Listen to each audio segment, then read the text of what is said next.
नमस्कार मित्र हो, अजय भूर टॉक मध्ये आपणा सर्वांचं स्वागत आहे. मित्रांनो, गेल्या काही वर्षांपासून आपण बघतोय की मराठी माध्यमांच्या शाळा बंद होत आहेत. खर तर ही वाईट परिस्थिती आहे. अलीकडे म्हटलं जात होतं की 2000च्या आसपास मराठी शाळा बंद होत आहेत. खरं तर ही गोष्ट काही खरी नाहीये.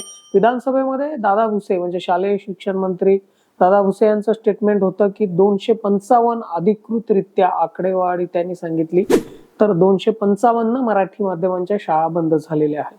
तर 2000 हा आकडा काही खरा नाहीये मित्रांनो. आणि अजून जर का आपण पाहिलं तर मराठी शाळा बंद होत आहेत का, तर पहिली ही प्रतिमा आपण आता बंद केली पाहिजे. तर मराठी शाळा पूर्णपणे बंद होत नाहीयेत. काहीच मराठी शाळा बंद झालेल्या आहेत आणि त्यालाही काही विशिष्ट कारण आहेत. म्हणजे आज मराठी शाळा पूर्णतः बंद झाल्यात का, नाही होणार आहेत का, तर नाही. पण ज्या होत आहेत त्या कशा कमी करता येतील यासाठी हा आजचा व्हिडिओ आहे. मित्रांनो, आपण ह्याची कारण समजून घेतली तर सगळ्यात मोठं कारण आपण जर का बघितलं तर ते पालकांचा इंग्रजीकडे असणारा कल जो काय आहे तो जास्त प्रमाणात आहे. आणि माझा मुलगा इंग्रजी माध्यमामध्ये शिकला पाहिजे, कारण पुढे जाऊन भविष्यात नोकरीच्या त्याला जास्त संधी आहेत. हा गैरसमज गावाकडं बऱ्याच ठिकाणी विद्यार्थ्यांच्या पालकांमध्ये बसलेला आहे आणि हे गैरसमज आपण दूर केलं पाहिजे. तर मराठी माध्यमातून सुद्धा चांगलं शिक्षण घेऊन भविष्याच्या खूप मोठ्या मोठ्या संधी येतात. फक्त आपण माध्यम मराठी असेल इंग्रजी असेल याने फारसा काही फरक पडत नाही. किंबहुना मराठी माध्यमातून जास्त चांगल्या पद्धतीचं शिक्षण घेऊन आपण चांगलं भविष्य घडवू शकतो. ही गोष्ट आपण आता समजावून सांगितली पाहिजे विद्यार्थ्यांना सुद्धा आणि पालकांना सुद्धा, कारण ती आता गरजेची आहे. एकंदरीत मराठीच्या शाळांमध्ये इंग्रजीचं शिक्षण वाढवण्यासाठी आता शासनाचे मोठ्या प्रमाणात प्रयत्न आहेत, सरकारचे सुद्धा प्रयत्न आहेत की मराठी माध्यमची शाळा जरी असली तरी त्या शाळेमध्ये इंग्रजीचं शिक्षण सुद्धा कशा पद्धतीनं चांगल्या रीतीनं देता येईल यासाठी सरकार सध्या काम करत आहे. आत्ताच्या घडीला आपण जर का विचार केला तर महाराष्ट्रातील एकूण 1,08,157 शाळा आहेत. आता ह्यामध्ये आपण जर का पाहिलं तर 85,702 ह्या कोणत्या आहेत, मराठी माध्यमांच्या शाळा आहेत. तर इंग्लिश माध्यमांच्या शाळा आपण जर का बघितल्या तर 15,118 आहेत. म्हणजे सरासरी जर का आपण काढली तर 85 कुठे आणि 15 कुठे. मग आपण लक्षात घेतलं पाहिजे की आज तगायत 85,700 शाळा जिवंत आहेत आणि जिथं वर्ग भरवले जातात, जिथं मुलांना मराठी माध्यमाचं शिक्षण दिलं जातं. आणि त्यासोबत आपण इंग्रजीची तुलना केली तर इंग्लिश मीडियम मध्ये आपण म्हणूया 15,118 आहेत. म्हणजे ह्या इंग्रजीच्या तुलनेत मराठी माध्यमांच्या शाळांचा आकडा किती पटीनं मला जास्त आहे सांगा, तर 85% जास्त आहे. ही गोष्ट आपल्याला कधीच नाकारता येणार नाही. आणि आता आपण जर का बघितलं तर NEP ची जी पॉलिसी आली त्यामध्ये मराठी कंपल्सरी करण्याचे आदेश त्यांनी दिलेले आहेत. मग महाराष्ट्राचा विचार केल्याच्या नंतर आपण मुंबईकडे आलो तर मुंबईचा एक आराखडा जर का आपण पाहिला तर मुंबईमध्ये 2019 ते 20 मध्ये 380 शाळा होत्या. विद्यार्थ्यांची संख्या किती होती तर 1,25,458 होती मुंबई सारख्या शहरामध्ये. मग 380 मराठी माध्यमांची शाळाची संख्या असताना 23 आणि 2024 चा आपण जर का अभ्यास केला तर BMCच्या लक्षात आलेलं आहे आणि त्यांनी जो अहवाल सादर केला केंद्र शासनाला UDISCच्या माध्यमातून, तर त्यांनी 380 ज्या 2020 ला शाळा होता त्या शाळांची संख्या मराठी माध्यमांची किती झालेली आहे, 340. म्हणजे मुंबईमध्ये 380 मधून या 4 वर्षात किती शाळा बंद झाल्यात, तर 40 शाळा मराठी माध्यमाच्या बंद झाल्यात. आणि एकूण फक्त शाळाच बंद नाही झाल्या तर विद्यार्थी संख्या जी 1,25,000 वरती होती ती सुद्धा आता 98,000 वरती आलेली आहे. तर मराठी शाळांचा दर्जा आपण असा वाढवला पाहिजे की इंग्रजी माध्यमातली मुलं सुद्धा मराठी माध्यमात येऊन बसली पाहिजे. मग आपण ह्यामध्ये जर का काही गोष्टी समजून घेतल्या तर ह्यावरती आपल्याला कशी मात करता येईल किंवा मराठी माध्यमांची शाळा कशी जिवंत ठेवता येतील भविष्यात ह्याचा आपण विचार केला तर ह्याची कारण आपण समजून घेतली आहे पाहिजे. तर विद्यार्थी संख्या कमी होत आहे मराठी शाळांची, त्याची कारण आता आपण जर का पाहिली तर 394 शाळांमध्ये एकाही विद्यार्थ्याने नोंदच केलेली नाहीये, म्हणजे नोंदणीच दर्शवलेली नाहीये.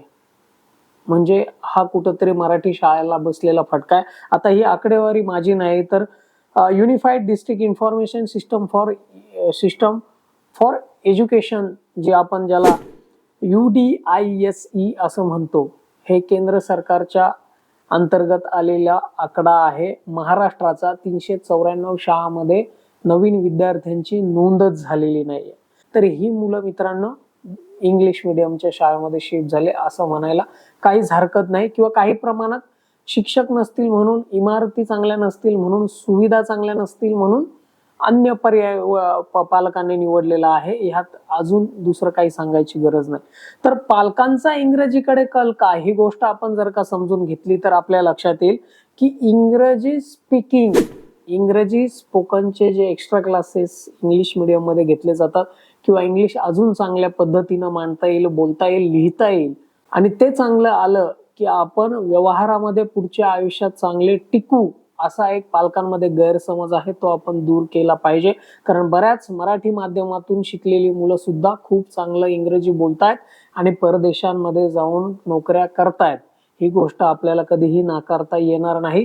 तर हा सुद्धा आपला गैरसमज आहे पालकांचा. स्मार्ट क्लासेस असतात जे आपण मराठी शाळांमध्ये आता आपण चालू केली पाहिजे.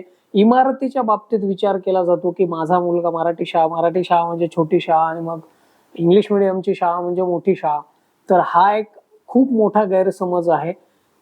आपण ती फक्त शाळेची इमारत न बघता ते एक मराठी शाळेची इमारत आणि इंग्रजी शाळेची इमारत ह्या दोघांमध्ये कंपॅरिझन न करता, तुलना न करता चांगलं शिक्षण कसं घेता येईल मराठी शाळेतून हा विचार केला पाहिजे. आणि हा विचार करून, सकारात्मक विचार करून आपण मराठी मीडियमकडे आता आलं पाहिजे. कारण हा जो काही पलायन सुरू आहे मराठीतून इंग्रजीत, तो पालकांनी थांबवला पाहिजे. आता त्यासोबतच मग शहरामध्ये किंवा इंग्लिश मीडियम मध्ये काय तर सिक्युरिटी आपण ज्याला म्हणतो, सुरक्षितता, CCTV असतात जे मराठी शाळांना नसतात. खरं तर मराठी शाळांना फार, आता जर का काही शाळा आपण बघितल्या तर मराठी माध्यमांच्या शाळांना देखील CCTV बसवण्याचा उपक्रम सुरू झालेला आहे. काही शाळा डिजिटल देखील झालेल्या आहेत ज्या की इंग्लिश मीडियम मध्ये असतात. तर तेही उपक्रम आता मराठीमध्ये सुरू आहेत. आणि मग स्पोर्ट्स असेल, अदर्स इतर ऍक्टिव्हिटीज असतील ज्या मराठी शाळेमध्ये आपण कमी आहेत असं समजतो, पण तसं काहीही नाही. खेळ सुद्धा मराठी शाळेत जितके चांगले होतात, जसे इंग्लिश मध्ये होतात त्याच पद्धतीनं मराठी शाळेत सुद्धा होत आहेत. तर ह्या गोष्टी आपण समजून घेतल्या पाहिजे. आता काही मराठी शाळा विद्यार्थी नाहीयेत म्हणून बंद झाल्यात किंवा विद्यार्थ्यांचा पट कमी झाल्यामुळे बंद झाला, तर सोबतच विद्यार्थी आहेत पण शिक्षक नाहीयेत. मग हा देखील खूप मोठा मुद्दा आहे ज्यावरती विचार केला पाहिजे शासनानं, की जिथं विद्यार्थ्यांची संख्या आहे तिथं शिक्षकांचा पुरवठा कसा करता येईल आणि जिथं विद्यार्थ्यांची संख्या कमी आहे तिथं शिक्षकांची संख्या कमी न करता विद्यार्थ्यांची संख्या कशी वाढवता येईल ह्याकडे भर दिला पाहिजे. तरच मराठी शाळा टिकणार आहेत. कारण ही आता सुरुवात आहे. काही धोक्याची वगैरे घंटा, ही फक्त धोक्याची घंटा आहे आणि ही आपण आता समजून घेतलेली आहे. आणि मग ह्या मराठी शाळा जिवंत ठेवायच्या असतील तर त्यासाठी आता ह्या गोष्टी आपण लक्षात घेणं फार गरजेचं आहे. मग सरकारी शाळांच्या अजून ज्या आपण इमारती बघितल्या मराठी माध्यमांच्या, तर आता बऱ्याच ठिकाणी विलिनीकरण होत आहे शाळांचं. त्यालाही कारण तेच आहे जे मी मगाशी सांगितलं की काही ठिकाणी इमारती पडक्या आहेत किंवा पडत आल्यात म्हणून त्यांनी बाजूच्या गावाच्या शाळांमध्ये आपल्या विद्यार्थ्यांना शिफ्ट केलं किंवा तिकडे शिकवणी चालू केलेली आहे. तर काही ठिकाणी लाईटची व्यवस्था नाहीये किंवा जंगलासारख्या ठिकाणी अगदीच मुलांना पाणी नाहीये, लाईट नाहीये आणि मग अशा अवस्थेत थोडस सापांची भीती आहे. तर अशाही शाळा बांधकाम पूर्ण होऊन सुद्धा त्या बंद पडलेल्या आहेत आणि मग त्याचं विलनीकरण केलेलं आहे म्हणजे बाजूच्या गावाच्या शाळांमध्ये. तर अशाही शाळा काही बंद पडलेल्या आहेत. म्हणजे ही सुद्धा कारणं आपण लक्षात घेतली पाहिजे. मग ह्यावरती सरकारचं काय मत आहे किंवा सरकार काय करते आपण ह्याचा विचार जर का केला तर आपण आपल्या मुलांना शिक्षण इंग्रजीमध्ये देतोय. आता हे कोणाचं म्हणणं आहे, माझं नाही, तर विधानसभेत फडणवीसांनी मांडलेला हा स्टेटमेंट आहे की आपण मराठी भाषेची चर्चा विधान भवनामध्ये करतोय की मराठी शाळा कशा वाचवता येतील, कारण त्या खर्चिक सुद्धा कमी आहेत. इंग्रजी माध्यमांमध्ये गेल्यावरती तुम्हाला पैसा मोजावाच लागतो. इथं तसं नाहीये. तर मराठी शाळा टिकाव्या किंवा तिथलं शिक्षणाचं माध्यम चांगलं आहे आणि ते सुधारावं, त्यामध्ये काही सुखसोयी याव्या यासाठी बऱ्याच स्कीम राबवल्या जातात. जसं की मिड डे मील असेल, मध्यान्ह भोजन ज्याला आपण म्हणूया, किंवा गणवेश असेल विद्यार्थ्यांचा, शालेय दप्तर असेल, पाठ्यपुस्तकं असतील, ही मराठी शाळांमध्ये बहुतेक झेडपीच्या जिल्हा परिषदच्या शाळांमध्ये फ्री दिली जातात, कोणतेही शुल्क न आकारता. तर हा खरं तर पालकांचा फायदा ठरू शकतो आणि सोबतच दर्जेदार शिक्षण हे तर भेटणारच आहे. पण ही गोष्ट विधानसभे जेव्हा मांडली तेव्हा मला बरं वाटलं, कारण आपण मराठी शाळा वाचवण्याच्या मार्गाने किंवा त्या विषयांवरती चर्चा करतो आणि जी लोक चर्चा करतात म्हणजे मंत्री असतील, नेते असतील, ह्यांची मुलं मात्र इंग्लिश मीडियम मध्ये आहेत. तर त्यांनी तो विचार केला पाहिजे. हे मुख्यमंत्र्यांचं स्टेटमेंट होतं, ते मला फारच आवडलं, कारण सुरुवात करायची असेल तर आपल्यापासून आपण केली पाहिजे आणि ही प्रतिमा आपण बदलली पाहिजे की मराठी शाळा ही गरिबांची शाळा, ही जी प्रतिभा आहे ही बदलली पाहिजे. त्यानं मोठा फरक पडणार आहे.